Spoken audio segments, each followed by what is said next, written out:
Hey, everybody. You're listening to and hopefully and possibly watching the Comic Book Bears podcast. I'm Bill Zanowitz, And I'm Steve Morey. and we had a little bit of a tech glitch, which I got to say, Steve, in 4.5 years of doing live shows, Yep. that was the first time I've seen that. Now, I'm also seeing now that we're only 5 seconds in to live. So, did that catch our intro? So what it did was it probably played the intro on the previous attempt, and this time there isn't an intro, so we might have to edit that in or do something Okay. else for it. All But right. Well, let's just eh, do it again. We'll just do a take two and we'll get started from here. eh. 27 seconds in. Hey, All right. everybody. You're listening to and possibly watching the Comic Book Bears podcast. I'm Bill Zanowitz, And I'm Steve Morey. and we are your hairy, heavy homos that talk about comic books, but you don't have to be a hairy, heavy homo to listen in or possibly stream in. And what we have for you tonight is a very different episode, but it's going to be the first of many episodes of its type because my co-host, cohort, and co-conspirator Stephen Morey is going to be hosting his own podcast called The Bear Cave of Terror. So, what happened with our third wheel, Caleb Alexander McKenzie, is he and our good friend Brian Newberry, who is in town in Arkansas with Caleb, we wanted to make sure that they had some time together because I think this was the only opportunity they had to get together during Brian's trip. So Yeah. they're hanging out, and they left us alone. And in doing that, though, again, Steve's preparing this new podcast. So we figured, hey, let's just do a backdoor pilot for it. And, Oh yeah. God knows I can talk about horror films too. And since we are experiencing right now the summer of the 50th anniversary of Jaws, Oh yeah. let's talk some Jaws. Absolutely. And this is definitely like the perfect week for it as well, because this happens to also be Shark Week. So that the time that we're actually recording this. So, Or if you're you a big know, Marvel fan, Jeff Week. Jeff Week, absolutely. It's Jeff. Jeff is also back here. It's Jeff. Um, but yeah, thanks so much, Bill. And Caleb and Brian, we hope you're having a great time at getting Indian tonight, and then hanging out and painting the town red or pink or whatever. We will miss you, but we'll be talking about Jaws. And like Bill said, we're going to kind of do this as a little bit of a backdoor pilot, or a butt pilot, if you will, as he hangs his head in shame. But yeah, so basically, if you've watched a lot of sitcoms in the 60s, 70s, 80s, and even into the 90s, there was the concept of a backdoor pilot where, some interesting neighbors would flit in through Yeah, the door, they or they still happen. I mean, look on they do. Arrow. They The do. Arrowverse had two of them at least, with Killmonger and or not Killmonger. No, Well, Flash well, kind of had Flash one. was kind of had one. Yeah. The Birds of Green Prey. the Green Arrow and the Canaries, or whatever that was Yeah, that's called. what it was. Yeah, Yeah, Green Arrow and the Canaries. and then Um, whatever. I can't think of the character's name. I said hmm. Killmonger, and it's not that. That's the other side. Yeah. Well, technically, I think Superman and Lois, maybe, or that probably was more in Supergirl, where you Mhm. had that where Tyler Hoechlin kind of made his appearance for the first Yeah. time as Superman. But yeah, I mean, comic books are full of them. You introduce a character or a concept, and then suddenly there's a spin-off miniseries or a whole other series.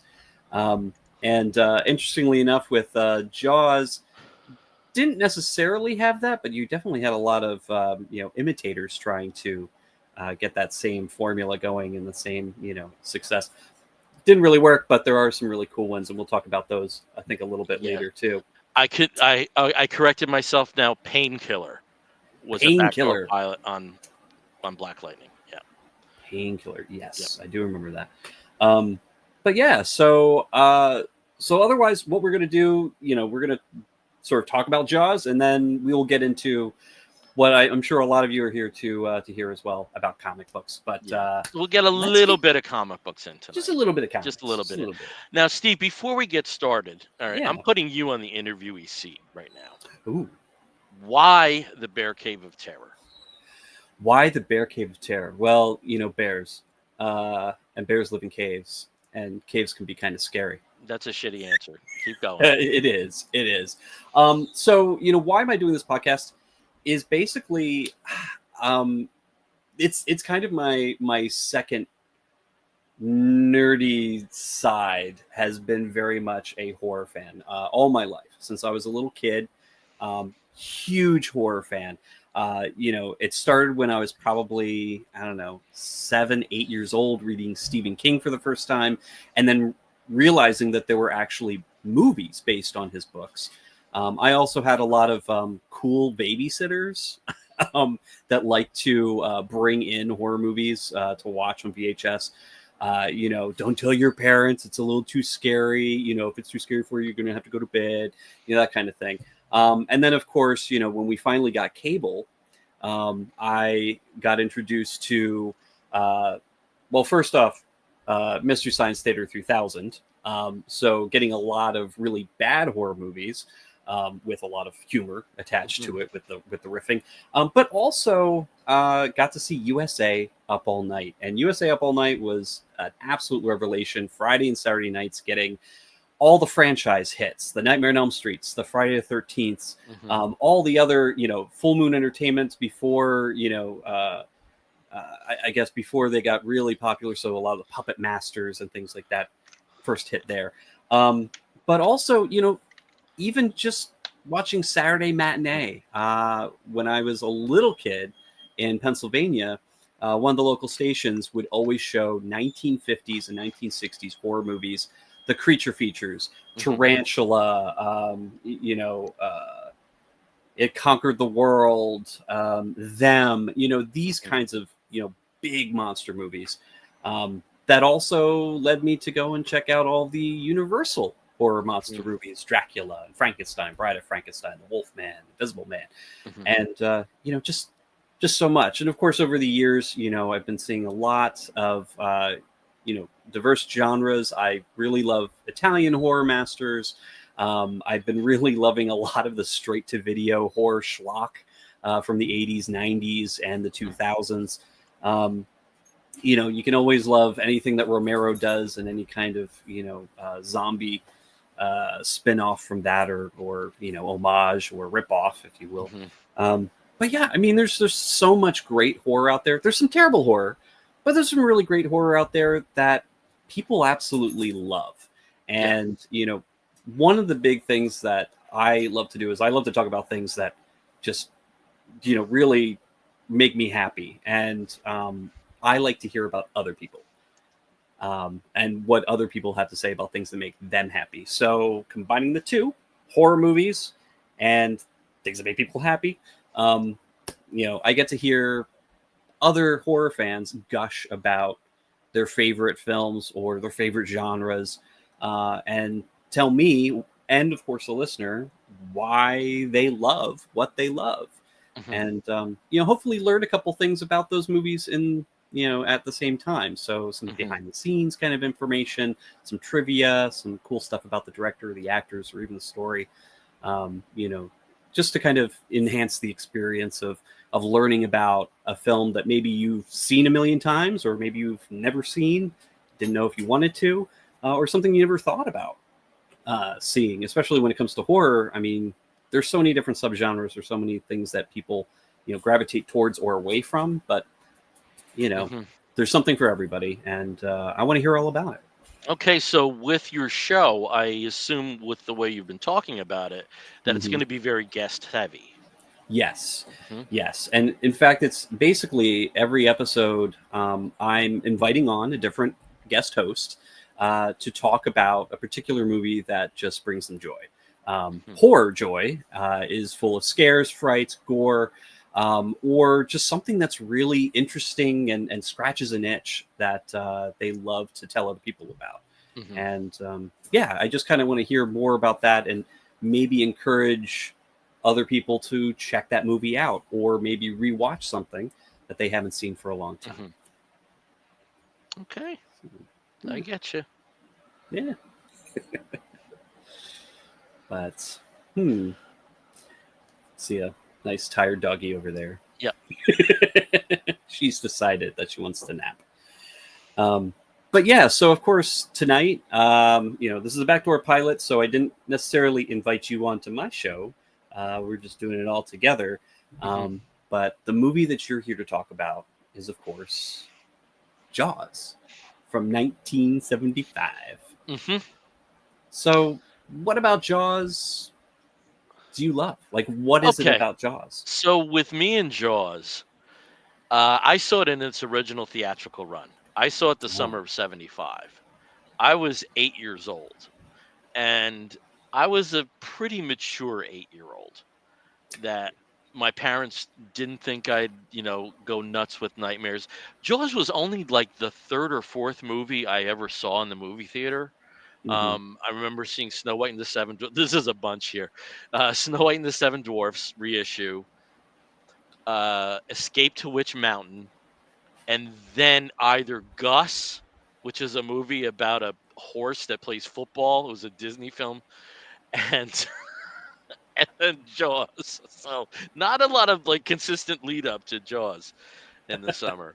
Um, and as a theatrical experience, for that to be so early on, Mm-hmm. that because I think the thing about Jaws, and I apologize, my New Jersey's going to come out so bad with Jaws. I apologize for that. I can feel it though.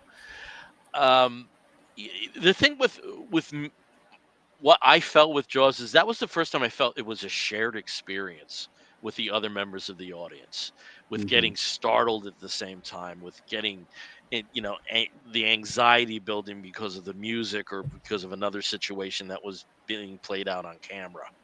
So there's a lot of affection there, and it's a movie I always watch at least once every summer. And my favorite viewing experience of Jaws, and I don't know why they put the kibosh on this, and I wish they would do this again. At Asbury Park, they had a screening on the beach. Hmm. And let me tell you, it was the kind of thing where as the tide was coming in and the water was just getting a little bit closer to us, and it even went beyond the screen at one point. It had added to it, it really did. And it was That just such a sounds really cool. oh, it was so Yeah. great. And I know with this anniversary year that in late August, Fathom Events has a Mm-hmm. few of the screenings, and I think they're in like a treated IMAX or something. I'm not Hmm. exactly sure. At the very least, it's a 4K version of the film. Yeah. And I think I'm probably headed there. I did rewatch it earlier this month, Yeah. and I think that maybe for this summer once isn't enough. Well, I hadn't watched it myself for years, Mhm. and I watched it in preparation for this and saw the best quality version that I could get off of Netflix, because it is available pretty much on most Well, streaming services right now. especially in July, Yeah. because it coincides with the Shark Week events. Hmm. I know that for at least 2 years, Tubi had it for free. I Oh think yeah. right now the main streamer is Peacock because of the Universal Yep. situation. But I don't think it's necessarily limited to Peacock. If I'm wrong, I think it is No. on No. Netflix, and I think it It. might be on Yeah. Prime Video as well. I Uh, think so. I think you're right. It is yeah, on multiple streaming services right now. So if you don't have one, maybe you have the other. You can stream yeah, it yourself. If you don't have your own copy, which a lot of people do. I think this was one of the first big DVD releases. When they had I want to say when it was re-released on DVD, it was actually a pretty big seller. I don't know all right, about Blu-ray or 4K, but of course it is available on those yeah. formats as well. Um, but yeah, I mean, do you want to do just a quick summary in your own words of what the movie is about for anybody who You're either so much better forgets? than I am because I always leave Okay. holes. So why don't you do that? Yeah. No worries. Okay, so basically, this movie, if you are not aware, and again, it's been out for 50 years, it's been a huge blockbuster. It's been on TV a billion times, every cable channel, every streaming service now. Um, Basically, there's a small fishing village, tourist town on the beach up in Massachusetts called Amity, and every year they. I have to correct you there, as somebody who's seen this movie multiple times. It's on Uh, the coast of Long Island. It was filmed in Martha's Vineyard, but it's on the real? coast of Long Oh, Island. Yes. for some reason, I always thought it was Massachusetts because they make a big deal about Roy Scheider's accent in this, Yeah. so being very New No, it's York. it's actually on Long Island. Interesting. Okay, well that's good to know. Hey, so basically, this small fishing village, also tourist town on Long Island, is getting ready for their big Fourth of July celebration. It's a huge time for tourists. It's a huge bit of income for the town as well, and extremely popular. But unfortunately, been a series of what appears to be Okay. shark-related murders. Okay, so you may be right. Oh, And some of this comes from me actually reading the book it's based on by Peter Benchley. But mhm. on Wikipedia, it does say in the New England town of Amity Because Island. they do mention Cape Cod a couple times, Yeah, but but yeah, they also mention like Long Island as well. yeah. They also mention the Long Island Sound as well. So I stand corrected. I thought It's that that would be the case. And again, there's also like this kind of carryover of Amity and Amityville. mhm, yep. Um, so so proceed. Which is another movie that we might put a pin in that The book Amityville. is definitely on Long Island, though. Is definitely on the Yes. Long Island Sound. And Okay. we'll talk a little bit about the book Yes. a little Yes. bit more because there is some differences there Yeah. between that and Some. the movie. But with the movie, you have the new police chief, played by Roy Scheider, Brody, who is trying to do the right thing, but he's of course being pushed by the local town mayor and town council to keep this sort of shark business quiet. And after a couple deaths that could not be ignored, unfortunately, shark frenzy hits the town. And of course, they call in a oceanographic expert from the local university, Hooper, and there's also a experienced fishing captain and shark hunter, Quint, who's involved very early on. But after the shark has a couple more victims and it becomes very clear that they need to do something about this, Brody, Quint, and Hooper go out on the ocean themselves in Quint's boat, the Orca, in order to hunt and kill this giant shark. And it's a pretty fantastic movie. I think the balance is really good. The first part is all in the town and deals with that sort of growing unease and anxiety that comes with, well, when's the shark going to attack? Who's going to be a victim? What's going to happen? And then the second half of the movie is, of course, on the water, hunting the shark. At the same time, the shark is hunting them. So now, Bill, Hmm. we talked about these characters. We talked about, shark attacks, all of this stuff. And you said you read the book. What do you see as different between the movie and the book? Well, a lot of it involves the interplay between the main characters. There's a Hmm. subplot where the mafia is wants to keep the property values up that makes no sense, but it's there.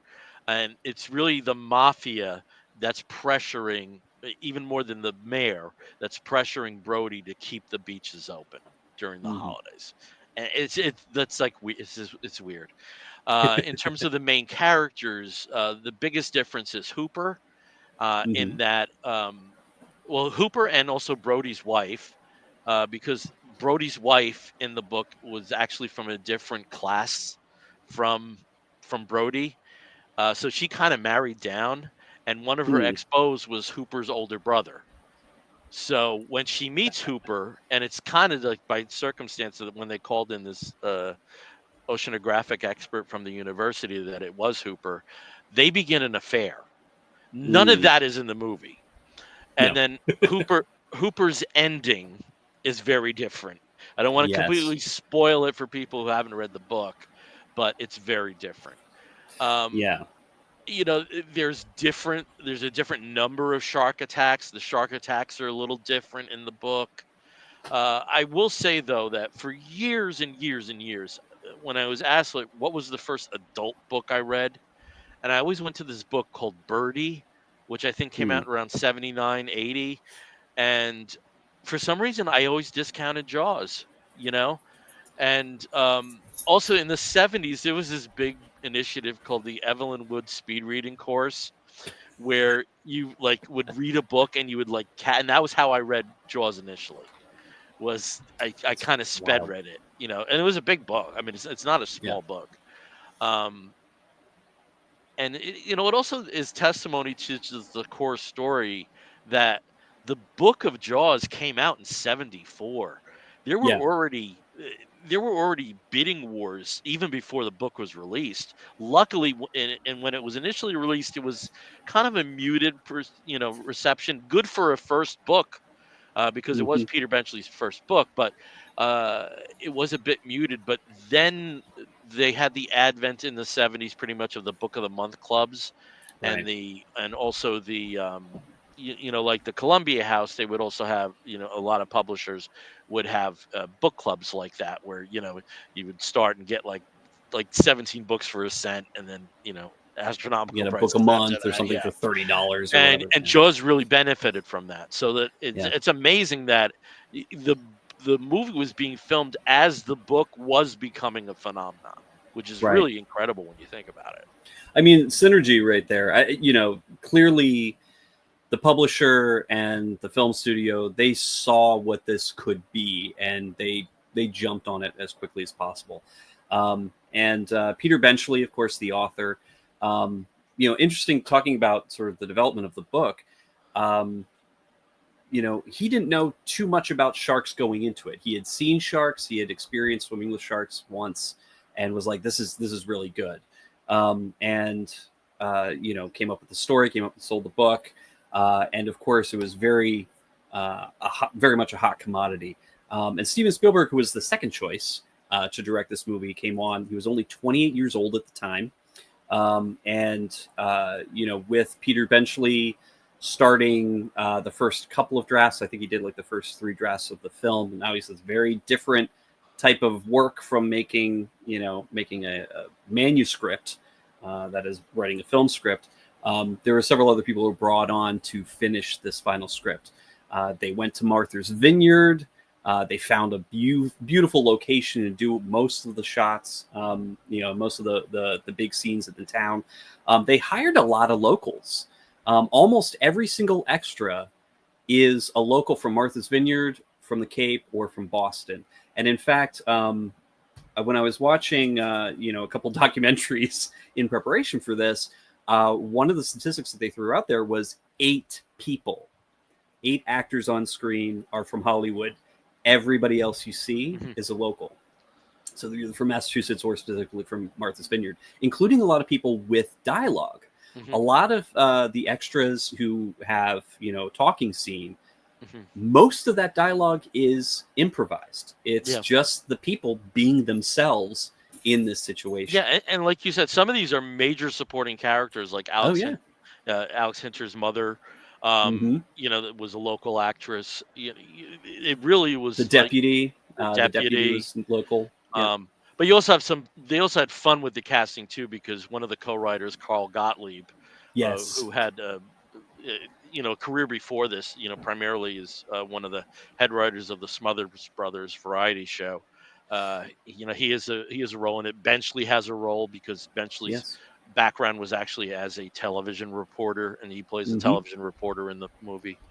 But yeah, no, there's a lot of local actors and a lot of Yeah. local non-actors Yes. that got a I think chance. Yeah, yeah. that's the big thing there. It's that this is very much it's almost a hometown movie Mhm. that happens to be the first blockbuster, Yeah. that ever international blockbuster Yeah.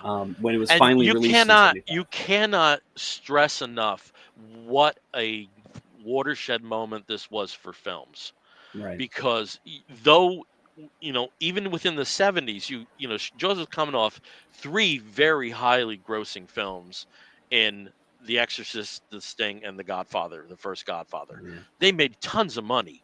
But this one was a situation where they would start, expanding the number of screens where it was Hmm. on. So, how we know wide release, how things were in the past was, very often, even big films would be open city by city. Right. This was different. It had a national release, but then it expanded that national release. So at least from the mid 70s, definitely codified by the early 80s, of our concept of a wide release is because of this film and because of the Yeah. box office that it enjoyed. It really, Absolutely. Jaws really is, from a financial perspective, a definite before and after. And I think with all the frustration that went into making this film, there were cost overruns. It took a long time to film. There was a lot of downtime because of weather or issues with with the sets, with the boats. The boat sank a couple times before it was supposed to, and also good old Bruce himself, the mechanical shark that was built for this. And the interesting thing about Bruce, I did find out why he's named Bruce. He's named Bruce after Bruce Raymer, who is Spielberg's personal attorney. And apparently he just, for fun, started calling the shark Bruce, and it caught on with the rest of the crew. And so now that goes down that the shark will forever be Bruce, named after a lawyer, of course, a nice shark. Um, but I mean, there was so much concern here, and even Spielberg himself said, if this doesn't go well, this is it. Nobody's going to ask me to make a movie again. Yeah. And there was a lot of concern about that. But once the dailies started happening and once they started editing it down, they knew that they had a winner. And the release just proved that. And he the legacy of basically it proves it. he basically locked Close Encounters of the Third Kind by the fourth week. Oh, I yeah. think that Jaws was out. Absolutely. Which is, So, and interestingly enough, so this did actually win a couple Oscars. It won 3. The first one for Best Film Editing, of course, for Verna Fields. Best Musical Score by John Williams. And of course, we can't not mention da-da, and I can't really do the rest because it's copyright. But, the you score can do of Jaws. It. Who's going to bother you? Yeah. Is basically iconic. You can put that amazing what anywhere you and do people know. Like two of the most, the combination of two of the most recognized notes in the world. Oh, yeah. Yeah. So simple. So simple. And it's also worth mentioning that it was nominated for Best Picture, but interestingly, Spielberg was not nominated for Best Director. He was not, and of course, it lost to the Best Picture category to One Flew Over the Cuckoo's Nest, which swept the major categories. Yeah. And the third one is actually for Best Sound Mixing, which I feel is very interesting because, and I mentioned this to you a little bit earlier, was that because you had so many locals there, non-actors, in many scenes, especially in the town crowd scenes, it feels natural. It's not documentary filmmaking, as you mentioned. Not at all. But it feels like this is what you would hear if you were standing in the middle of the town of Amity, or if you were sitting in the town hall. The kind of conversations you would hear, and everything's picked up. And it just sounds so real and so natural. And, you really feel immersed in this film. And I can, hardly imagine if you're in a huge movie theater, because I have not seen it on the big screen before.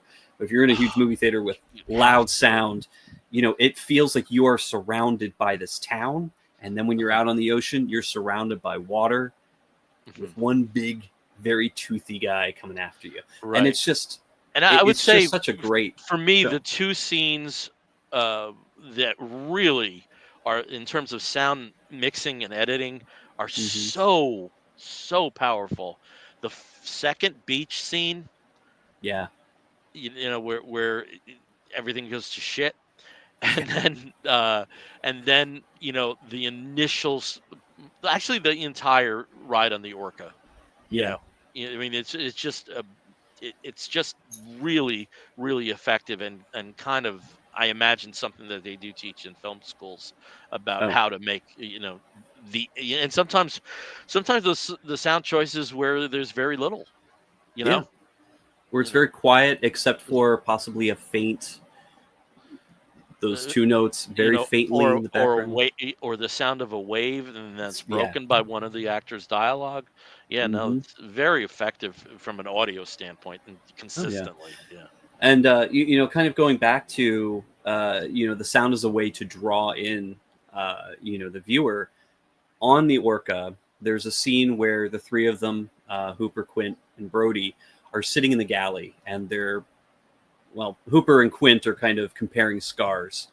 Also has a great little line of dialogue for Richard Dreyfuss. There, he's like, I've got a real scar for you, and he opens up his shirt, and he's like furry as hell, and you can faintly hear it from the background. Roy Scheider's Brody saying like, "What? You're wearing a sweater?" And that just to me was like, "Ooh boy." Um, but when Quint starts telling his story about the Indianapolis, which the USS Indianapolis, not a lot of people were familiar with that. They sure were after. That part. They certainly Yeah, were afterwards, and yeah. in the intervening 50 years, they've done a lot more.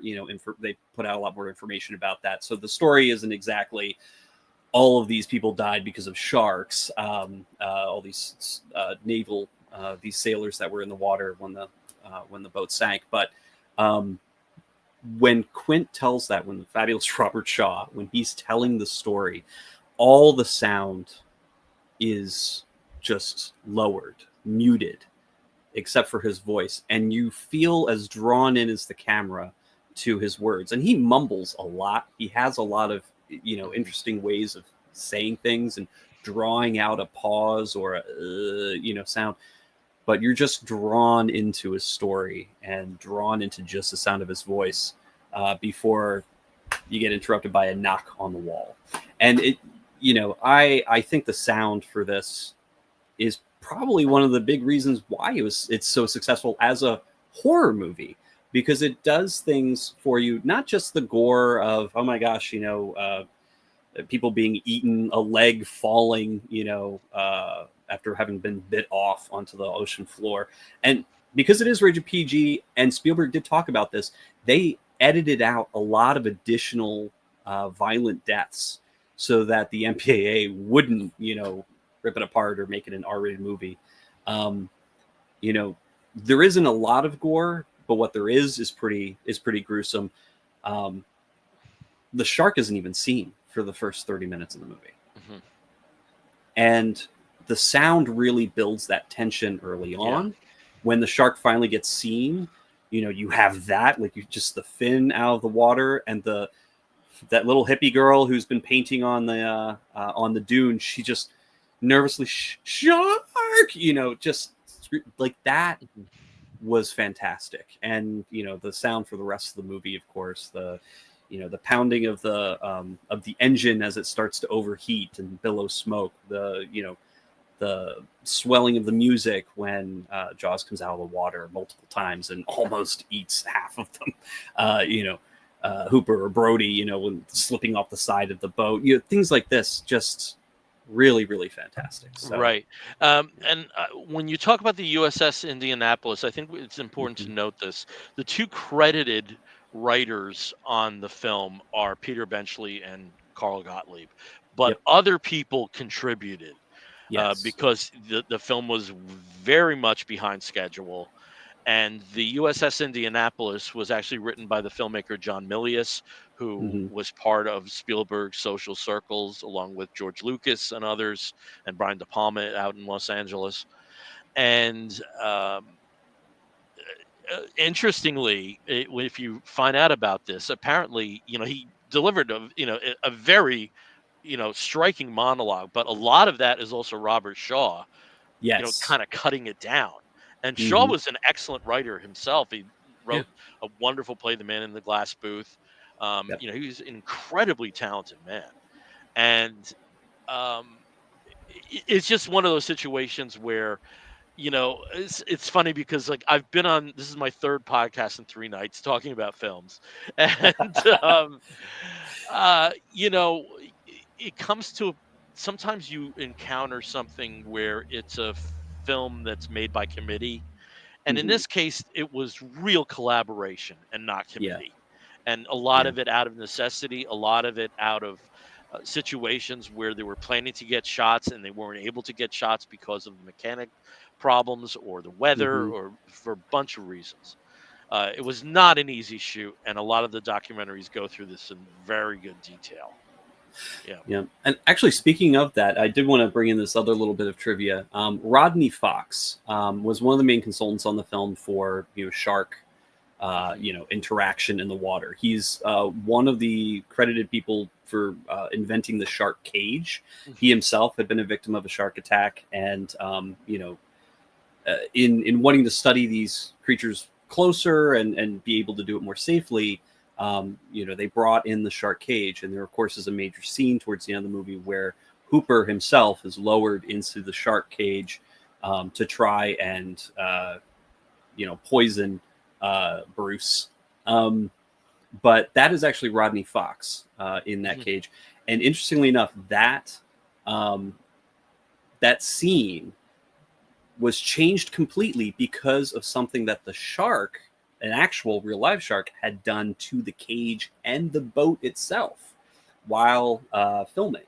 So the shark actually had, slammed into the cage and pulled it along, also ripping off a huge chunk of the boat. Hmm. Um, and that caused the boat to start sinking. And of course, the filmmakers were freaking out at this point. They're like, oh my gosh, we're not going to get the shot right. It's not going to go right. They decide to leave that in. And that changed the fate of one of our main characters. What happens to the character because of what that shark did when interacting with Rodney Fox in the cage. So I thought that was pretty fantastic. He does do a much better job of explaining the situation than I did in the great documentary "How Jaws Changed the World." But I thought that was fascinating. Just the people that they used. You were talking about the filmmakers and these names, these up and coming directorial and producing names that were part of the making of this film because they were Spielberg's friends.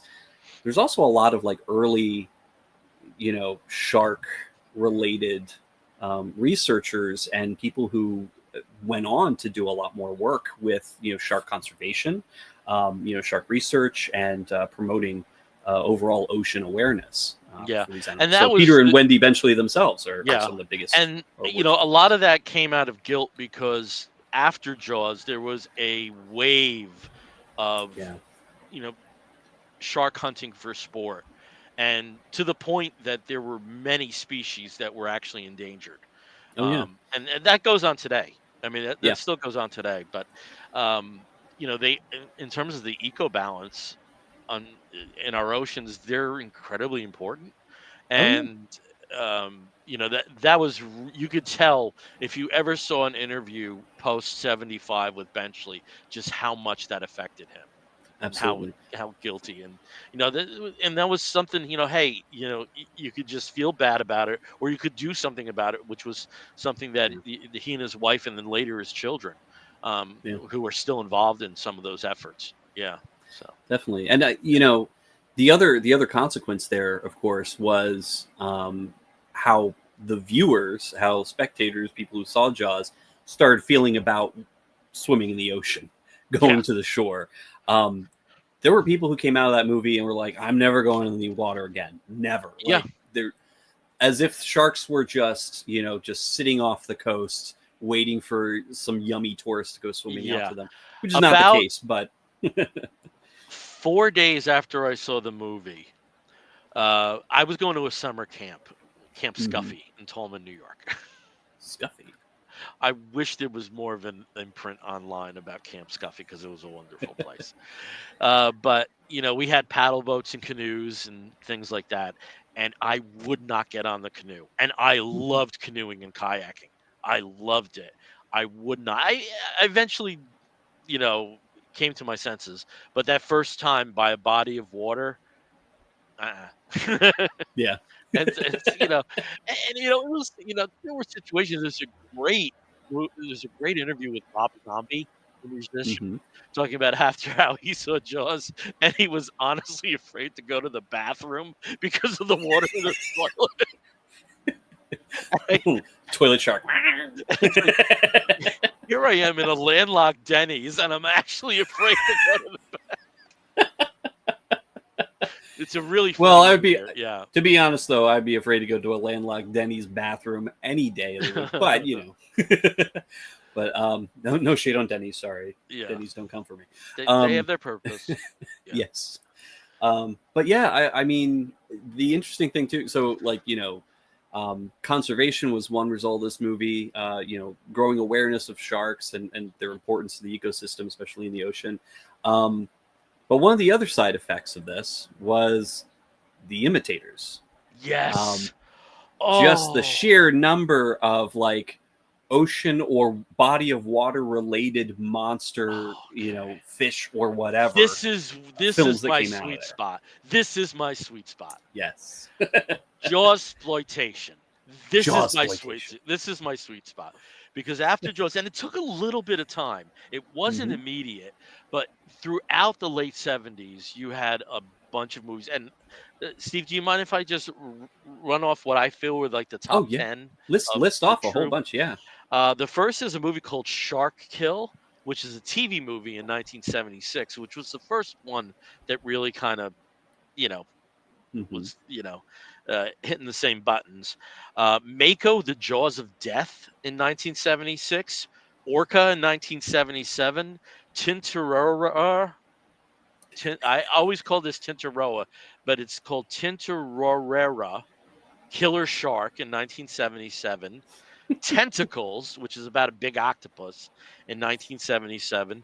The eventual sequel, Jaws 2, which I think is a very underrated film in Hmm. 1978. It does not reach the creative heights that this film does in any way, but it should be viewed on its own. But that, I have a feeling, will be another episode of the Bear Cave of Terror. Absolutely.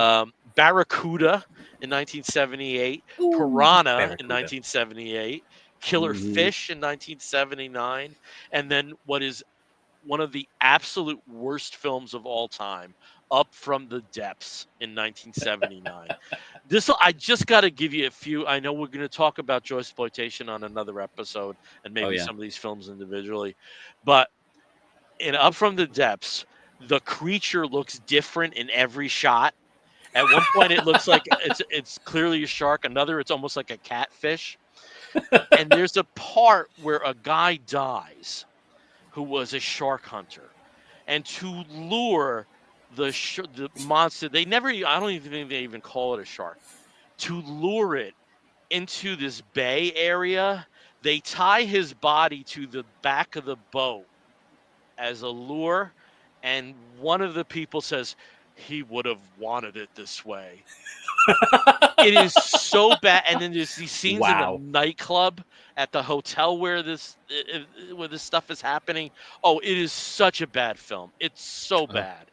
It's really, really bad. But the sounds thing was, wonderful, actually. I didn't see these movies until cable later Right. because a lot of these were rated R. Hmm. Jaws was PG. Jaws 2 was also PG, but a lot of the, and I think Orca was PG, which is about a killer whale. I think that was Hmm. PG as well. Um, but a lot of these I didn't have access to until cable, and I Yeah. would, I remember, even though I called it Tintorera, killer shark. That one I really like threw a tantrum with my parents. It's like, but there's no good movies to see. There's no other movies to see. I want to see Totoro. And I didn't see it because I didn't see any R-rated Yeah. movies until Up in Smoke, which is a whole other story. That's Uh, a different kind of movie. and also these, all the movies that I mentioned, apart from the first one, the TV movie Shark Kill, these were staples on cable when Oh you yeah. got to the '70s, and then on outlets like TBS and USA Network.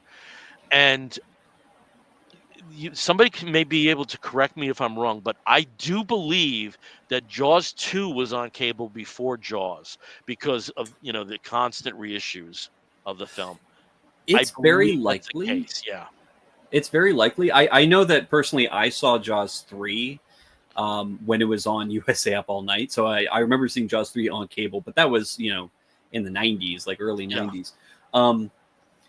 One of the things with Jaws as well, I know that it did have an interesting broadcast, history when it was broadcast on like standard Mhm. terrestrial stations. They added in several additional scenes. So in 1980-81, when it was broadcast on TV, it was actually, I think, about 15 minutes longer, and they had Yeah. an additional scene. And I've been able to look them up. You can find them either on deleted scenes on DVD if you have it, or on YouTube if you need to.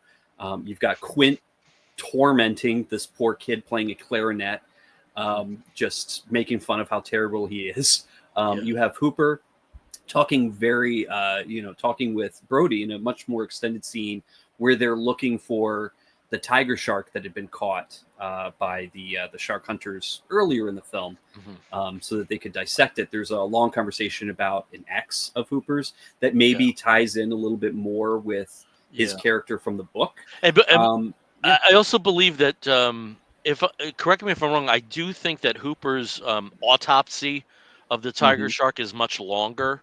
I Yes, believe there's that's more much information longer. there. But they also did cut some scenes out Right. because of the graphic nature of them. I'm sure. I'm sure that Yeah. the leg slowly falling was probably not included I do right not before remember that. Again, the I'm Burger going on Chef a commercial. very old memory, but when the Yeah. shark bite, I'm sorry for spoilers, but the film is 50 years old. Okay, when but let me put it this way: when Quint meets his end, that was very cut. Yeah. Because I mean, there's parts where blood's coming out of his mouth and stuff. And from what I remember, that was much more sanitized.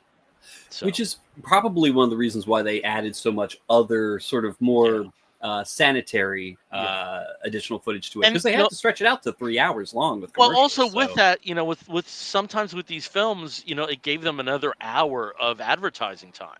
absolutely. And that was when Superman the movie came out. It was actually like 4 hours long in a sense because of the extra Yeah. footage, and so that was not uncommon then. Hmm. With at least with prestige films, there's also some other like horrible stories. Like there's a Godzilla film when it aired on NBC was like cut down to 45 minutes. So there's the other side of it too. But um, Right. yeah, that and I did watch that broadcast, and one thing I definitely remember like Quint's scene being really accelerated Right. beyond being sanitized. Quint also in the book is a much darker character, much darker. He has like a dolphin cub that he illegally caught that they're going to use as bait. I mean, there's a lot more darkness to Mm. Quint in the book too. Yeah. Yeah. I think I should mention that. That's another character difference. Of the three characters, Brody is probably the most consistent. Yeah. Because also with the description of Hooper, it sounds like he's like a hot preppy guy, you know. Hmm. And I don't think you'd really say that about Dreyfus. But Well, I also think we really should talk about the actors. You oh know, yeah. So Roy Scheider was fantastic in this. I mean, he just did a great job being kind of the straight man. He's just kind of yeah, I'm new to this town, kind of a fish out of yeah, water. Ha ha. yeah. No pun Um, intended, but yes, the fish out of water. Yeah, he doesn't understand how the town works. So of course, he's kind of steamrolled by the mayor pretty early on, and he doesn't really expect it to be Mhm. as much of a problem as it ends up being. He thought it was an Richard easy gig. Dreyfuss. You know, Yeah, it's yeah, clear I he thought thought it this was was an pretty easy easy. gig. Yeah. Like, what are they going to do? Like, in the after the summer's over, everybody just kind of rolls up their sidewalks and they stay inside until next May. With Richard Dreyfuss, I mentioned Wolf.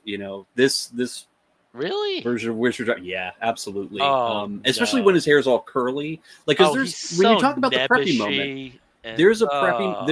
There's a point where he tries to be preppy, where he combs his hair, he wears a suit when he goes to Brody's house, brings him a couple yeah. bottles of wine, but within about 15 minutes. He's changed out of the suit. He's in jeans, and his hair's all a curly mess again. And those glasses, I like those glasses on him. I don't know what One it thing is. I will say Glasses look pretty though, good. he has one line delivery which is perfect, and in real life was something I always wish I could have said. Mm, What are you, rich? Yeah. yeah. um, and then of Yeah. course Robert Shaw as Quint. Mhm. And I can understand, because there are times when I'm watching it where I can't stand Quint, because he just seems like he's this overconfident ass, who of course I'm gonna catch the shark. There's just give me some money, I'm gonna kill it and everybody be fine. You just need to listen to me. If you all listen to me, none of this would happen, that kind of thing. There's parts where you're just kind of annoyed by him, but Mhm. by the time they're all in the galley and he starts telling the USS Indianapolis story, like, you're back in. And also the kind of way that he torments Hooper too. They're constantly at each other's throats. He's constantly joking about him, Mhm. ragging on him. But then they do have that camaraderie towards the end, which feels earned. It feels earned. Yeah. So And we can safely say, given a play that's out there and a lot of a lot of passages in books about Jaws, that yeah. that adversarial relationship definitely was fostered off screen. Oh yeah. Uh, Oh yeah, he did and not appreciate young up and comer Richard yeah, Dreyfuss, and Richard Dreyfuss just didn't, may not have shown him the respect maybe he should have deserved, yeah. being who he was. But Also, there's in terms of the principal supporting characters, we have Lorraine Gary as Ellen mhm, Brody, who is Scheider's wife, who's Brody's wife, and Murray Hamilton as the mayor, who is kind of a buffoon. In the book, yeah, there's a lot more nuance to him. Is actually the shark attacks make him, even though he's an islander, make him decide to leave. mm, Yeah, so there's a lot more nuance to the character, and I think it's especially worth mentioning Lorraine Gary, Murray Hamilton, and Roy Scheider, because they are the only three actors from the film that do appear in the sequel, Jaws 2. that's correct. And I think Lorraine comes back for Jaws Jaws 4th with Revenge. Revenge, yeah. Yeah, the fourth one. There's a So Brody in the third film, yeah, which time-wise doesn't make sense, but um, there you go. the third film doesn't make sense. So, but we can talk about that. I'm sure somebody Yeah. loves it. I did see it Um, in 3D. It's not terrible. It's yeah, not terrible. Jaws the Revenge is terrible. The fourth one is terrible. That and that I is have read that novelization. there's just like, of all the books to have read. Don't know why. I do know why. Yeah. It was at my grandparents' house. I went and spent a Yeah. week there one summer when I was maybe 10, and they had that novelization. It was probably my uncle's, and so I read it because I was bored. But Um, in terms of yeah. novelizations, the Jaws 2 novelization is Mhm. pretty much legendary for content that never made it to the film, Interesting. including the motivation of the shark in Jaws 2. Uh, I've never read it. And I think maybe from our conversations and seeing this, I think I may be getting on that bandwagon and trying to get a copy of I'm that. sure you can find. I'm sure you can find it. Yeah. It's one of those things that's available out there But somewhere. Someone's in got it. terms of, it wasn't uncommon, especially with films with cut scenes, Hmm. that the novelization would be working from an early draft of the script. Right. Whether it's Star Wars or The Black Hole. I mean, a lot of the genre movies we love have additional content that was, Right. at some point intended for the film and either not filmed or cut. Um, I don't think Jaws 2 is quite that, given the perspective, but I really want to read that now. I really do. Cool. The more I read about it, it's something the more I want to experience it. And I But think this yeah. was also one of the things that set Jaws apart from horror movies, apart from possibly at least American horror movies, Hmm. apart from possibly The Exorcist and Rosemary's Baby, in Right. that you had top-notch actors. Um, Absolutely. Horror films were not known for that in the States. In England, it was a different story. You had a lot of stage actors, and there are some movies like The Wicker Man with where it's the pedigree of the actors is just phenomenal. Oh yeah. That wasn't really the case in the States. Hmm. Yeah. So, but yeah. So any final words on Jaws? Just kind of you've expressed A your love for couple of this, things. but what a Yeah, a couple of things. And this is something that has seemed to kept going and going. A couple of years on Broadway, I saw a show called The Shark is Broken about the hmm making of Jaws, which details conversations that took place between Roy Scheider, Richard Dreyfuss, and Robert Shaw. The play is written by Ian Shaw, who was Robert Shaw's son. hmm Um, and he also plays Robert Shaw. And when he first set on stage, like there were gasps because it's fucking Quinn. hmm The play has had an amazing afterlife after its initial runs in the West End and on Broadway. It's had a U.S. tour. It's currently on a UK and Ireland tour, and I wouldn't be surprised if you see it again touring in the States. So if you have a chance to see it, and Jaws is a film you enjoy, I can almost guarantee you will enjoy this. It's a Yeah, really good night of theater. it's And awesome. then the other thing that I wanted to mention was, Steve, you mentioned that you saw a couple of documentaries about Jaws, Yes. and there's a lot. Uh, Yeah.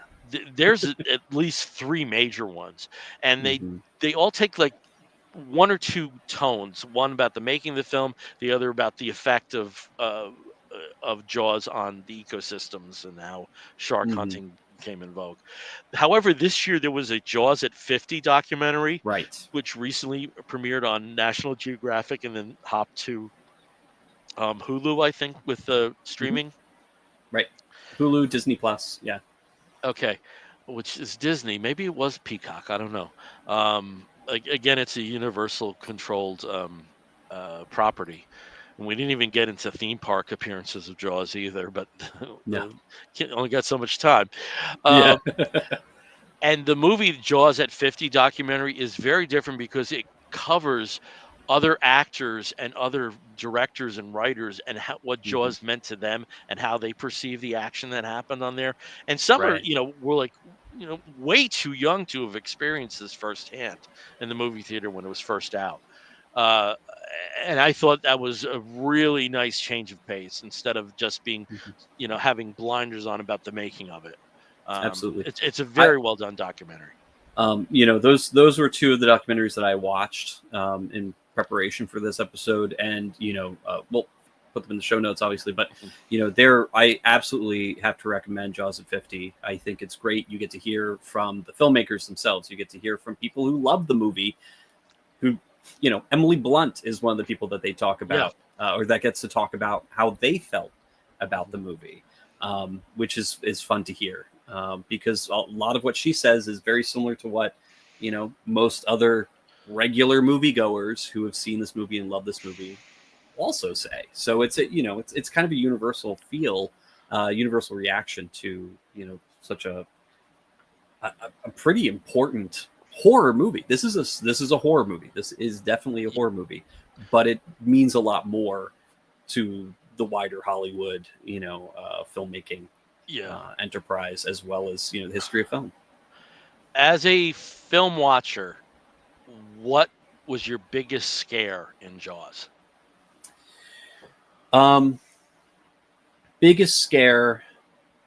Uh, to be honest, I think it's the same. It's this. It's the famous scene where Roy Scheider is chumming the water, Okay. and and Bruce's head just pops out, and it's just that moment is also tied with one of the funniest moments in the movie, which is Roy Scheider's head popping up with the cigarette in his mouth, which is hilarious, and Mhm. then backing slowly away with the famous line, "We're gonna need a bigger boat." Yeah. For me, the biggest scare. So there's in the storyline of Jaws, there's actually a missing boat which was one of the local fishermen, Ben Gardner. Right. And there's a point where you actually see Ben Gardner's fate. For me, I still jump, and I know it's coming, Oh and yeah. I still jump. And in terms of the tension, though, um, during the July 4th scene on the beach, Hmm. spoilers, the shark doesn't actually go to the main beach, but actually in an area that they call the pond, but it's really like an estuary, like a lagoon. Hmm. And the tension in that scene is like, I can't. I wish I had the perspective when I was 8 of really appreciating how great a filmmaker Spielberg was, Yeah. because a lot of that could have just been throwaway, of just of just propelling the screen to say, "Hey, this is where the shark is," but he does amazing things with those few minutes, and Absolutely. it's not for me not the scariest bit, but it's the most suspenseful bit. Hmm. Yeah, Yeah. Absolutely. yeah. All right. Well, thank you very much, Mr. Zanowitz, Well, thank you. for talking Jaws with me. I am very pleased. I don't know if I will end up being your first guest on the Bear Cave of Terror, but I'm your first recorded guest, and Yes. I enjoy that. And thank you. And I. I wish you all the success with this. And if you don't let me talk about joy exploitation down the road, you're going to get hit in the face. Yep. Yeah. I do. I do know that will happen if I do not let you come back and talk about Jaws 2, Orca, possibly a couple other ones, Piranha, maybe. I don't know. We'll Yeah. see. And But there's absolutely. others too. I mean, I just did this as a top 10. I mean, arguably there are films like Grizzly, Hmm. which are Jaws-ish, and there's alligator films which are Jaws-ish So in many alligator swamps and films. stuff. Yeah. I know when we were talking about, you started throwing stuff with the Meg. For me, it all ends at 79. That's got to be the Yeah. cutoff. Yeah. Because that Well, I because mean, there was that resurgence in the '90s with the Deep oh, Blue definitely. Seas, and Yeah. with the giant. I would say like the giant killer Yeah. animal, like Deep Blue Sea, But Lake Placid, by Pike. that Yeah, time, the and I mean, even extending to like Sharknado. Um, hmm, but to me, like, I'm not using Sharknado as an example of this, but by yeah, that time, the special effects had caught up yeah, to the storytelling that was in people's heads. And I don't know, for me, it's like I like it where you can kind of see the tape and strings. You know? the tape, the strings, the clear stock footage that they've gotten. Yeah. Um, but cool. Well, thank you so much. I Well, really my appreciate that. pleasure. Thank you. Yeah. Yay. And then we can talk about comics now. Okay. Now, Did I give you enough? Was that good? A good I think that conversation? was great. That was wonderful. Okay, And great, actually, great, just great. so you know, we've had James Figueredo has been following along with our discussion here, Yeah. and he has a couple things to say. Of course, Richard Dreyfuss in Jaws was just fire, fire, fire. You guys can I have him. agree. I You guys agree. can Yeah, have him. yeah. You guys can Oh, have him. absolutely. And he did, comment here. Jaws was Yeah. terrible for shark conservation, sparked decades of shark panic among the population. Yep. It did. The statistics that I heard was the East Coast shark population was reduced by 80% in the 15 years following the Mhm. release of Jaws. So by between 75 and 90, an 80% reduction in the Yeah. shark population. And then of course some Piranha and Orca. You're both still dear to me. Sure. I mean, Yeah. Piranha, I have a few choice words about Piranha. Orca, I have not seen, so I'm looking forward to Yeah. seeing that with Orca, Bill. for comic book fans, I think the back cover that graced Marvel Comics for 3 months is just embedded with people. The movie poster is There you just go. embedded. And it's also worth mentioning there was an aquatic film that Benchley put out after, called The Deep, that he wrote Yes, the I do. book and scene, Yeah. and it ain't Jaws. It isn't. It There's a isn't, moray but eel, but it ain't yeah, Jaws. that's very true. Yeah. But and then he also does suggest The Shallows as Uh-huh. a great modern shark movie. And yes, The Shallows is pretty. Mhm. It's a tension based film. That's, I think, if I'm remembering the right movie, I think it's really just one actor. Yeah. I forget her name, but the actor and the shark, or at least the possibility of the shark for a good old 80 minutes of that movie. So Uh-huh. pretty interesting. Awesome. Well, let's get to comics, and I think this time you've got the big two Yeah. comic. Yeah. Yes, Blake Lively. It is Blake Lively versus a shark in the movie The Shallows. So, What was the Australian movie in the 90s? Um, oh was gosh, that open? It wasn't Open Water. That was like 2003, and that's in the States. There's an I Australian movie, shark movie, which is very good. I that's a good can't think question. of I'll have it. to I look can't that up. think of it. Yeah, Uh, Deep might be in the thing. Like I have to admit, as much as I enjoy like the Joe exploitation, I'm really ignorant about current day. You know, right. Hmm. in my day, we didn't Back have in my we didn't have day, CGI. We had we Bruce, and used it didn't mechanical. work, and we The liked it, shark is broken again. and we liked it. We loved it. All right. All right, so we're going to go talk about some comic books, and I have in my hands what I feel is a very, not necessarily an important comic book, but a necessary comic book. Mhm. Um, and Steve, I think if you have a graphic that might be I do. helpful a little bit. So we recently saw the first issue of New History of the DC Universe, which came out, which was written by Mark Waid with uh, basically an artist tag team of Ted Nock and Jerry Ordway. And I mean like tag team because there are literal points where it's like page after page, they're swapping pages there.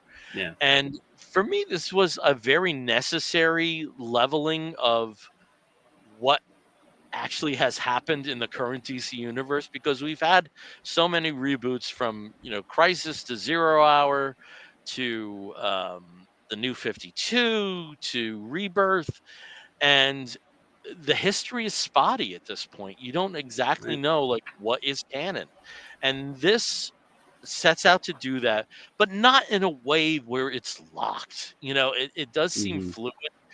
Steve, I don't know if you read this, but I did. I did. It's very interesting, and as a comic book, mhm, and this is something where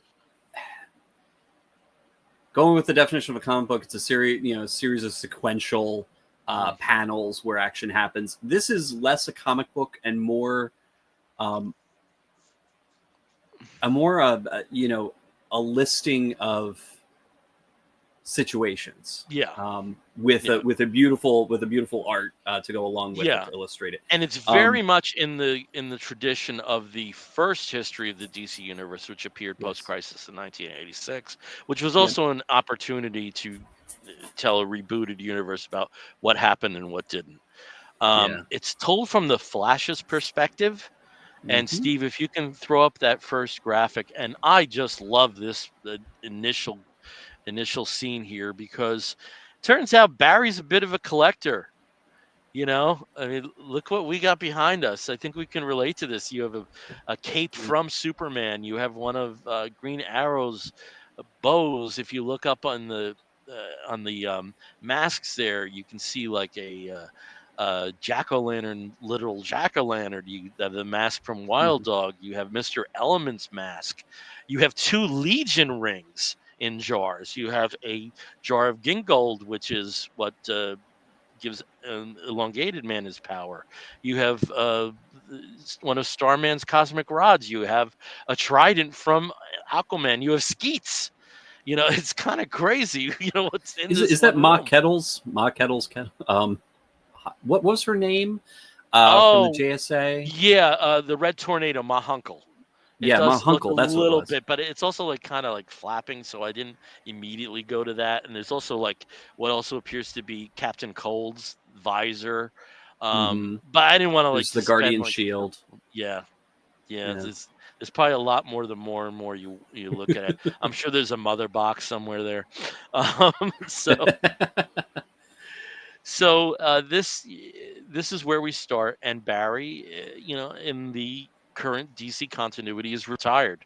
Wally is the Flash right now, Hmm. and as he says here, I'm retired now, but in my day, I probably saw more of the multiverse, past, present, and future, than anyone who's ever lived, and so it's left to him to tell this story, and when you said like whether this is a comic book, for some reason when I read the original history of the DC universe in '86 by Marv Wolfman and Jose Perez, storybook came to mind as a Yeah, description.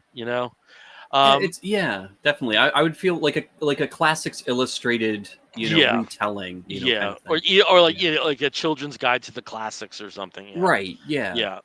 But we take we basically have the Flash feeling it's his responsibility, since he's probably been the individual most closely associated with the multiverse, to document where things are right now. That it's, he understands that it's entrusted to him to tell the story. And we literally have this story from the beginning of time up until the beginning of the Silver Age, with the first appearance of Martian Manhunter. Hmm. So, Steve, if you could just go through some of these graphics, and I'll do my best for people who are only experiencing the audio to give pretty great, pretty balanced descriptions. One thing I liked about this, and Mark Wade is somebody who has a host of just an incredible uh, wealth of knowledge about the DC universe. I really appreciated how many modern concepts were integrated into this. Right. There's especially like Jeff Johnisms. There's a lot there, but we see like the beginning of the universe, and there's the Monitor and the Anti-Monitor, and the World Forger and Perpetua, the latter Hmm. two, which are very new concepts, Right. who were there at the dawn of time, and very close to the Big Bang. We saw the beginning of the Endless, and Hmm. we have Death and Destiny and the Sandman himself, Dream, the master of the dreaming, were there early on. And as time has gone on, the canon of Vertigo has kind of gone in and out. It seemed they would just use that when when it benefited a story, and other times it was kind of disregarded. Here it's set in stone. Yeah. The dreaming and the Vertigo verse is implanted in the actual history. So we go on, and it tells the story of what happened. Things really heat up though when we get to the war years. Hmm. So here we see Enemy Ace, we see Congo Bell with his exploits in Africa and coming across Congarilla. We see the kidnapping of Dream, and Hmm. what basically set off the Sandman narrative. We see who effectively was the first hero in the DC universe, first published hero, which was Doctor Occult. Yeah. We also see Kent Nelson getting his powers as Doctor Fate, and we have a number of pages because the the DC universe basically started in 1938, well 35 with Doctor Hmm. Occult, but certainly by the time Superman made his appearance, something was brewing, and we eventually led into a continuity where these characters would come in and out. And in this page that we have up here, we see heroes like the Sandman, who was almost the first hero, came right after Superman. We have the aerial heroes like the Blackhawks and Hop Harrigan. We have some of the Fawcett characters, and we have some of other characters from Quality. And one character, Blue Beetle, was published by a number of publishers and somehow ended up with their accrual of Charlton Comics to become a Hmm. DC character. So we see that the 1940s and the war years were a time that crime fighters really came to the fore. If you can go to the next picture, it's also, this book has not restricted it to the history that we know. This is the first appearance of a team called the Justice Alliance. Hmm. Yep. Uh, you know, Captain Comet was arguably, more than Martian Manhunter, the first hero of the Silver Age. He definitely was the first hero for DC, first new hero of the 50s. And we have some other characters here, some very short-lived characters like Automan and Tiger Man, Prince Rahman, who was initially Mark Merlin in House of Secrets, Mm. and we have Congarilla, who was whose mind was controlled by Conco Bill, and these were characters that were all active in the 50s and 60s, and apparently post JSA there was this team called the Justice Alliance that we haven't seen. I also should mention with the Justice Society, when they do have when they are telling that tale, there is another development there that they list Amazing Man, who was an African American character, as one Hmm. of its members. So that's a story we haven't seen yet. Yeah. Also, with Wonder Woman, the Wonder Woman in the 1940s was not Diana; it was her mother. It was Hippolyta, which was a Right. development that happened in John Byrne's run, and now is back. So we've got a lot of cool stories left to tell Well, here. there was also Yeah. another notice. One other thing I noticed. Icon from the Dakota Verse makes his appearance in Hmm. the 1800s. Yes. Very similar to a certain Kryptonian's arrival on Earth. This, Hmm. he arrives on the planet, in the 1800s. Yeah.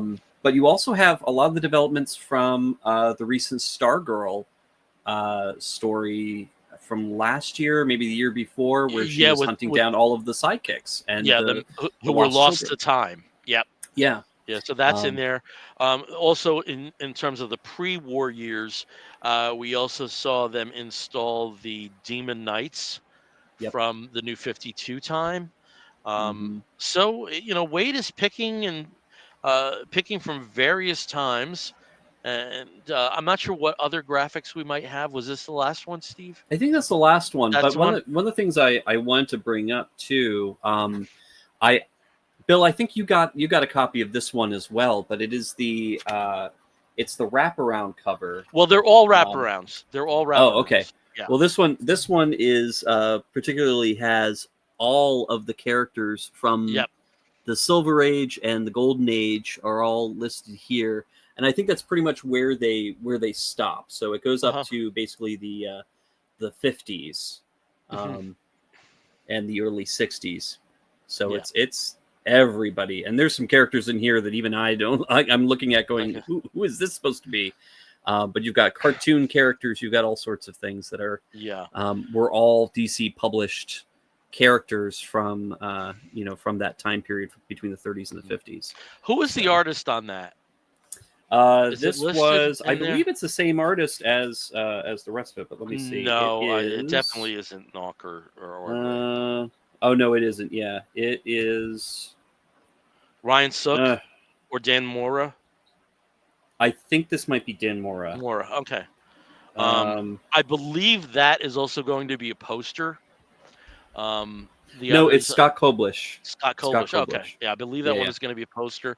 But when you were saying that you saw on the cover that these are characters you wouldn't even know, yeah. this book also gets into an annotation at the end Mm-hmm. where Yeah. if there's something you were unfamiliar with, it might point you in the right direction. Oh yeah. And this is very valuable. So I think this works in a couple of different ways for a very seasoned reader of DC Comics like myself. Um, it gives me happy clappy moments from a different perspective of what actually is canon right now. But if this is Mm-hmm. new to you, um, I don't think we've had a history presented in the past that gives you so much back matter Yeah. about um, when things first appeared and what things were taken from. So um, I'm very much looking forward to the next three issues. Well, and, Yeah. reading through this, and like I said, we talk about like it's kind of like a children's illustrated Mhm. treasury of all things DC. Um, the closest that I can equate this to is the old DC handbook. That used to kind of like the Marvel handbook, but it was the DC. It's very similar to the Marvel handbook.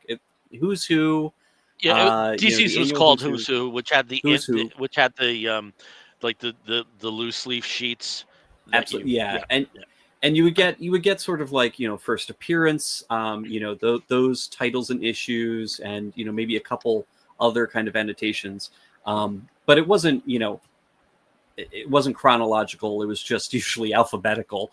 yeah And you were just kind of going down the list, and whoever they listed, they listed.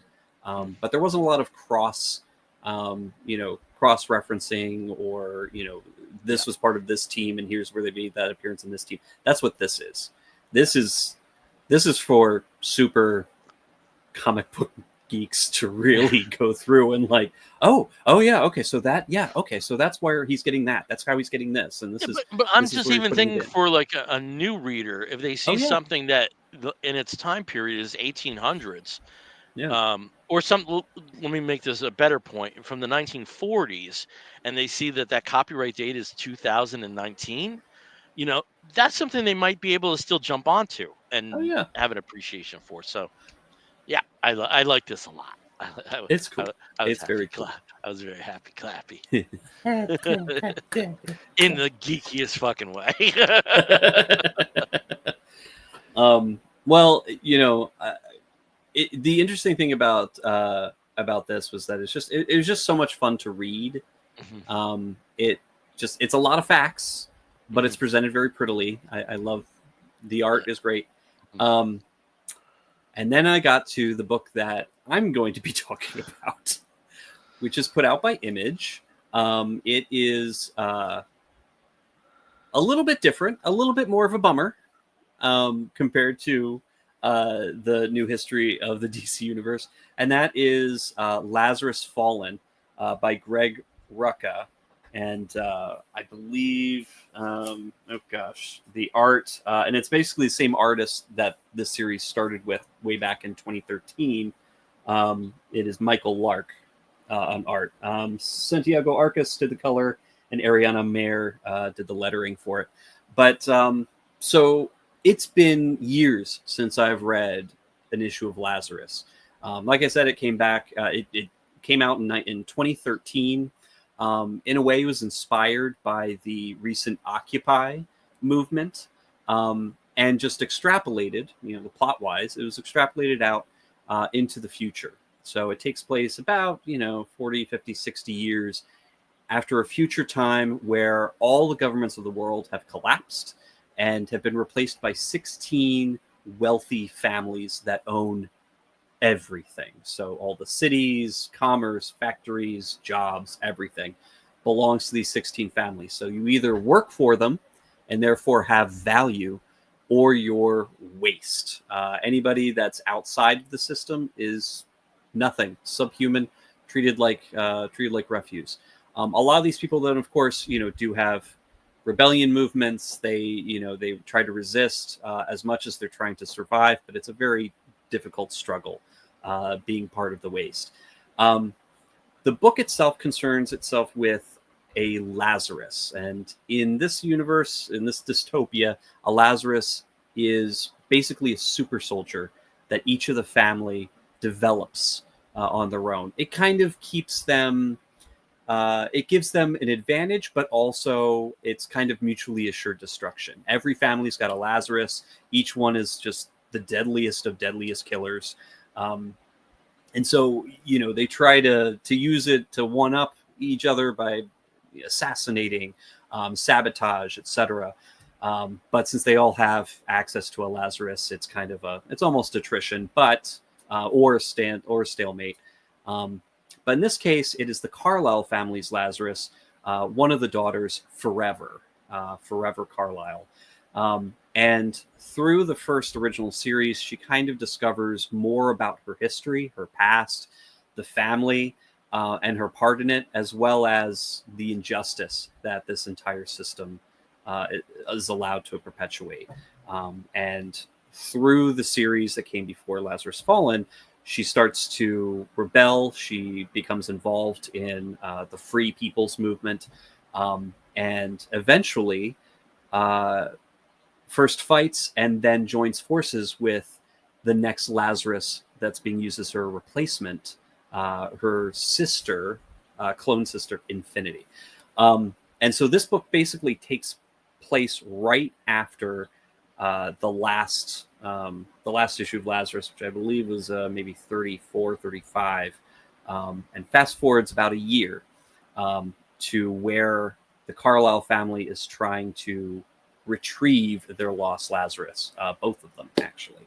Um, in it, they basically sent a squad out to one of their newest holdings. One of the families has fallen under the influence of the Carlisle family, and they follow the trail of Forever to this hospital When they get there, everything's eerily quiet. There's nobody there. What are they going to do? Her signal's here, so we know she's here somewhere. What they do discover is that she's had all of her trackers and all of her hardware that's been used to control her all this time has been surgically removed by the members of the Hawk family who are still in their way rebelling against Carla control. They blow up the hospital gets blown up along with a large number of the elite soldiers, leaving essentially the two main survivors and one of the Carlisle's enforcers left alive to kind of go limping back to Carlisle. Over the course of, in the book, about 2 years, a little over 2 years, they still are trying to find Forever. They don't know where she is. They're trying to find all of the, rumors and leads, following up with all of that. And instead, they bring back one of the characters from an earlier story arc where Forever had basically made friends with him, and he's one of the leaders, and his family are part of the leaders of the free movement, and is now being forced to work with one of Forever's sisters to track her down. We'll see how that works out for them. We're ending at the book in the first issue in the city of Paris, which is controlled by another one of the families, where Forever and Infinity have made it their new home. And as we see in issue number 2, when it's released, we're going to see what happens when they're let loose in the city of Paris to the family that controls it. So it's I would say a slow burn of a first issue. And again, it's not a first issue. I mean, we're looking at, basically issue number 42 of the Lazarus saga. Originally, Rucka had planned it to be like 150 some issues. Now it's about half that. So Lazarus Fallen is kind of in the, I would say, the latter third of his saga for, this dystopia. So it's a very violent series. It's very much a commentary on the political and economic situation of today. It is not, it's not nice. It's very much like, this is what we are heading to. And this is, basically what we're going to be stuck with because we've let it happen. And I remember reading an old interview with Greg Rucka, I think around 2016, where he basically, 2016 or 2017, where he's like, we warned you, and 2016 happened. Yeah. And now again, it's like, we've been warning you for 10 years, for over 10 years now, and now 2024 and 2025 have happened. So, it's kind of depressing. That this book is essentially very prescient, especially given what inspired it originally, the Occupy movement, being against sort of the big banks and the ultra elite and the 1% controlling all wealth. And we seem to be kind of spiraling into that potential future, not improving our status here. So who knows? Maybe in 50 years, there will be Lazaruses out there, slicing and dicing their way through rival corporations. Who knows? Yeah, I was reading Lazarus at the beginning, and I loved Greg Rucka as a writer. Oh, yeah. The thing was, for me, it was one of those series that I appreciated more than enjoyed, because it's a fucking downer. And, you also know, like, I hate post-apocalyptic stuff. Right. This isn't post-apocalyptic, but it's enough of a dystopian vibe to kind of shake hands with that. Yeah. The one thing that I thought was really interesting about the 9 or so issues I read was he paid attention to other facets of societies that would be in this situation that don't usually get attention. What is fashion like? What is entertainment like? What is retirement like? So you have those elements there. So it was very broad. And the one thing that I wish I did keep up with, because I've heard some of the best moments in Lazarus are the source books, Hmm. I know that they're for like they put them out for like the families. So I know there's a Carlisle and a Hawk and whatever that fucked up Greek Russian family is. Yeah. Um, I'd be interested in reading that, but like I could see that like me getting into reading the source books, getting over to the materials, and like, hey, I appreciate this, but I'm not enjoying it. Yeah. Uh, And so it's a tough one it's to a tough recommend read. Yeah, yeah. because it's very bleak, and it continues to be bleak. And I think a lot of that is due to the fact that Rucka is just sort of like, yeah, this is the way I see things are going. And yes, Forever is a hero, but it's a hero who has to go through doing some pretty horrible Horrible things fucking things. Yeah. before she gets to the point where she From can. from like the first issue. Oh yeah, Yeah, issue number yeah, one. It's like yeah, what yeah. From the first issue. So, But it I'm isn't without its humor. And I do have to no, say, I no. remember this from like the original series. Sometimes he puts in ads, and this is on the back of the book. It's welcome back to the good old days, handcrafted perfection with clean, cream, crisp taste, the doctor's preferred choice of root beer. This does have a bit of a story element in it that happens in this issue. Yeah, But what's really great, other than the sort of the little insignia down here that identifies it as part of a family's commercial output, is the warning: contains artificial flavors and colors. If you are currently assigned a tier 1 pharmaceutical package, including reds or teals, severe side effects may occur from drinking this root beer. Um, it's it's clever. It's an attention to detail that I really enjoy. yeah. I like that kind of Like sort I of said, playing with it's the world. very well crafted. I think Oh there's yeah. a lot of people that would get a lot out of it, but Hmm. for me, I was so far from enjoying it Right. that that being said, though, I know that it's been in development for a while at Amazon Studios, and I would so be there for like a televised version of this because at least Yeah. at Yeah. least you could put it to the end about after an hour.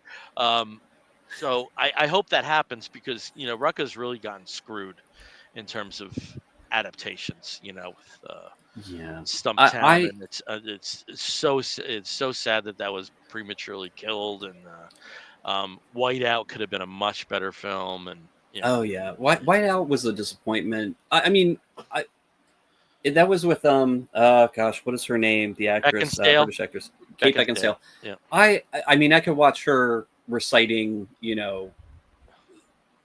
the Shipperman's weather forecast or whatever, but yeah, that movie unfortunately wasn't great. yeah. And Stumptown I loved, but it Absolutely happened to loved it. be around the time Of of the first pandemic, COVID, and yeah, then yeah, it got dumped after 16 episodes. I was so sad to yeah, see that go. But yeah, this one I know. I want to say Lazarus has been in development since maybe 2018 yeah, as a property, so it's been a while. Hopefully something will happen, but yeah. And it's such a yeah, shame. Like, there's never been any movement on Queen and Country. That's another one that's been development hell for him. yeah, Um, which to me is like very cinematic. Um, right. so So okay, oh well, well. I'm glad you're still with it though. Yes, Yeah, yes. I mean, it has been a while since I picked up an issue, but now that it's back, I think I'm back on the train just cool. to punish myself a little bit more with depression. Ah, All right, mm. well, we're going to start heading towards the end of this episode of the Comic Book Bears, this backdoor pilot episode. And we're keeping some stuff as is. And one of the things that we're doing is we're showing off our Geek Gets that we've gotten in well, you can't say 14 days, in like the 10 days Hasn't been that since we much, yeah. last out together because of the Superman review. So, Steve, why don't you show us if you got something cool, geek wise, to show You off? know what I was wanting to get, because my AMC had plenty of them, was one of those really freaking awesome Superman Daily Planet popcorn buckets, but I Yeah. could not justify dropping $30 on that. I Oh, I really thought they wish were I. more. I thought they were like, No, those are oh, 30. okay. The cups are, I think, 19, I 20 think that bucks. the Daily Planet ones were like 42 by me.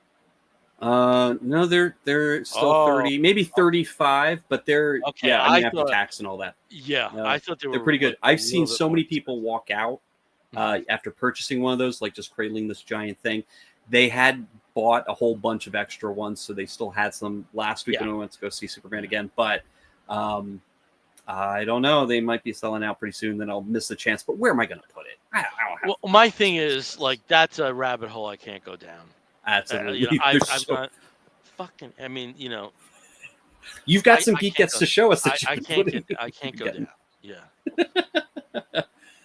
But yeah, so I don't have anything great, but I know you do because you've been very lucky and found some really great stuff. Yeah, but I'm gonna restrict it to one thing. So I did go on. I did buy a couple of Superman things because the film is very toyetic.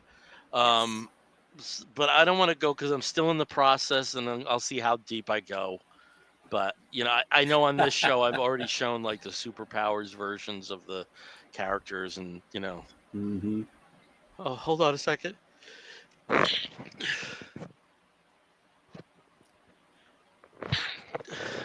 Those are sneezes. We'll edit out those sneezes later. Oh, keep them. They're beautiful. They're gorgeous. Yeah, sneezes. and I know I've shown off on more than one show. I've shown off Baby Joey, Yeah. but I got some figures that relate to another Superman film. So Spin Master, who still has the primary license until the end of the year, and then they can distribute till the midpoint of 2026. They lost the license to Mattel, but they're going all out with what they can do in the time that they still have.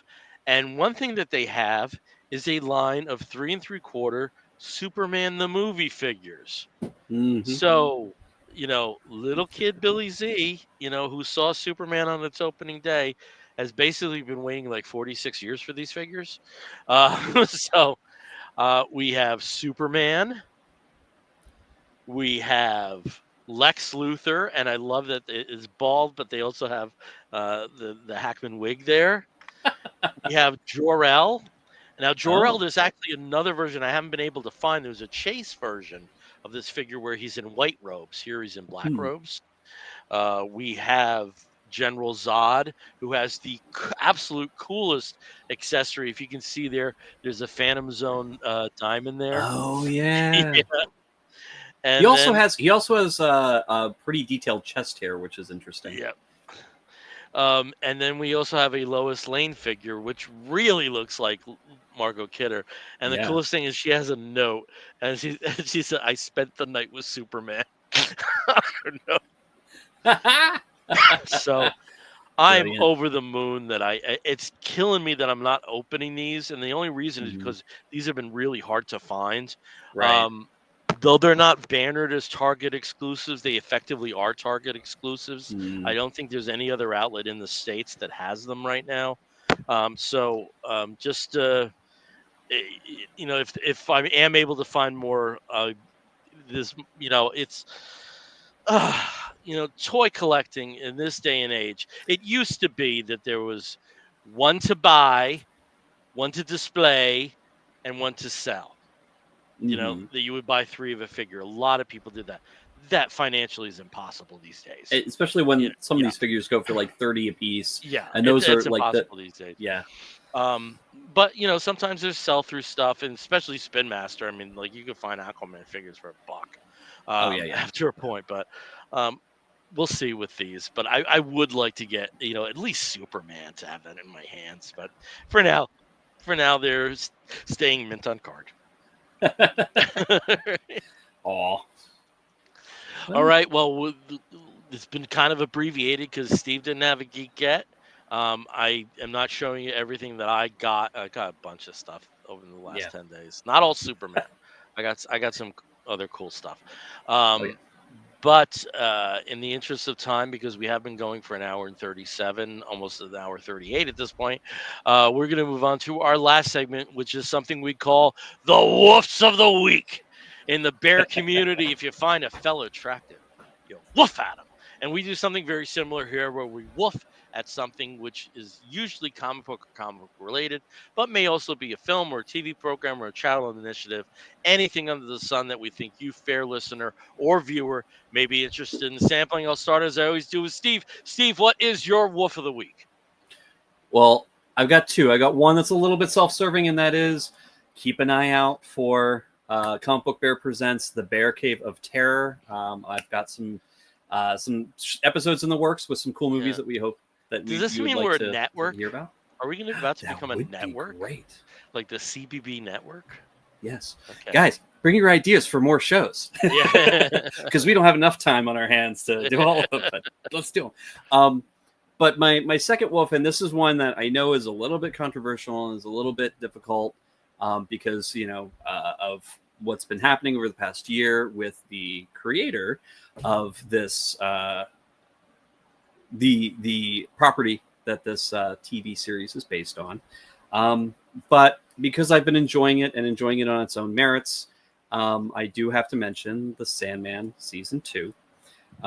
The final set of 5 episodes of the 11, well, with the exception of the one special final episode, has just dropped as of the 24th. Oh, I did not know that. Yep, episodes 7 through 11. I did not know that.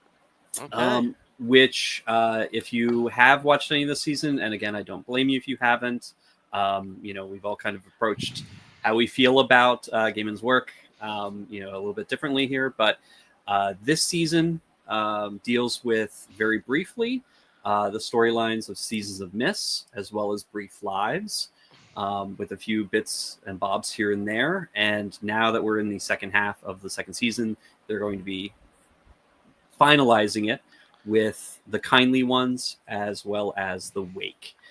So the last 5 episodes are going to be dealing with those stories. And let's just say that it's great. I think it's beautifully done. I think some of these scenes and some of these moments that they've recreated are as impactful as they were when I first read them, which is hard for a TV adaptation to do. So, if you are struggling to deal with that work, absolutely, very respectfully, you don't have to check this out. But if you are curious, if you do want to experience it on the TV again, especially if you like the first season, I do recommend checking out the second season now that it's complete, except for Death, the High Cost of Living, which is the final episode that'll be released on the 31st of July. Right. I will say this. When it comes to these properties where there are problematic creators, right, the good and what was potent that you initially found in Sandman is still valid. Yes. Unfortunately, we have to, bring creators to task in this day and age when they overstep bounds. But when I also say that, like, Sandman isn't just one person at this point. Right. It's a team of creators for this version, and if that gives you some comfort, it gives me comfort. I think the potential exception to this is Harry Potter, because of the money directly going to anti-trans efforts. That I do think is something where, you probably should spend your dollars elsewhere. But you didn't do anything wrong by loving Sandman. You didn't do anything wrong by loving the Smiths. Whatever you found, the good that you found there, however it enriched you, it's still valid. Mm-hmm. That's just the way I feel, and I think there's a lot of people who feel that way. Yeah. So, but if you don't, if you feel something differently, absolutely respect your position on it. We get that too. Yeah. Yeah. Okay. Mine is much easier to deal with. Yeah. But it's also kind of something that's a little bit on the QT. Steve, if you can throw up the graphic, it's probably the best to do that first. Between 1919, what the hell was I talking about? Between 2018 and 2020, 52 episodes of a Micronauts series were produced by Boulder Media, which at the time was a Hasbro subsidiary. Hasbro is the owner through succession of the Micronauts toy property, which began in the 70s. There was a very famous Marvel comic that came out of that, as a licensed product. And very recently, I think they did get through the entire series now in omnibus formats through Marvel. So the originals are out there for you. But due to some legalities, that version of the Micronauts, can't be replicated. So Hasbro did something where they, did a retcon of the property.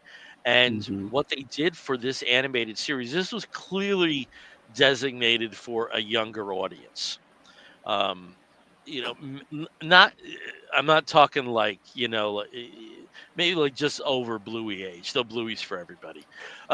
So it's just a little bit over that. And in this version, we have an Acroyer who's the leader, and this a group of five people from Microsia, in the Microverse, that are stuck on Earth uh, due to a situation with a resource that left Microsia, which is the home of the Micronauts, and they're going to be staying on Earth to combat the evil Baron Karza, which is a carryover from the original stuff. So I'm not going to get too deep into the history of Micronauts here because we need to wrap up and all that. But um, so this series was killed. They produced Hmm. 52 episodes, intending it to run as 2 seasons. Never saw the light of day. If you can go to the next slide, Steve, we have a pretty impressive group in terms of the regular voice cast, including Hmm. Clancy Brown, and um, though he's not on this card for some reason, is he there? Patton Oswald, Danny Pudi, Carrie Walgreen, Hmm. Sean Astin, Kevin Michael Richardson. These are all regulars, Yep. and um, I have to say, like the voice work in this show, especially since it's geared toward younger children, is really well tailored. And Hmm. I never thought Patton Oswald would be an appropriate voice for a hero, and he does a fantastic job as the individual who is the Acroyer, who is the warrior, the lead Hmm. warrior. So earlier this week on archive.org, all of a sudden 52 episodes in pristine prints Yeah. were uploaded to archive.org.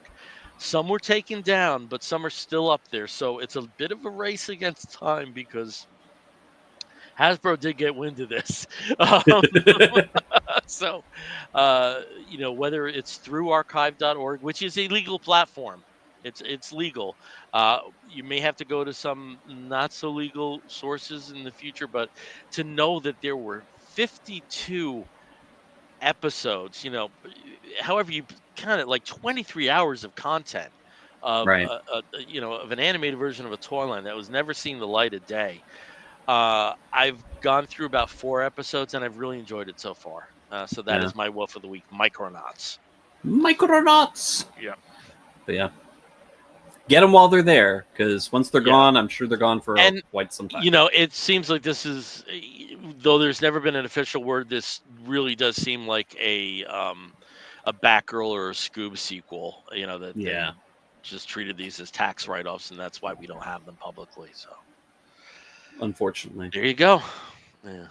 On the Okay. QT a little bit. Shh. Nobody say nothing.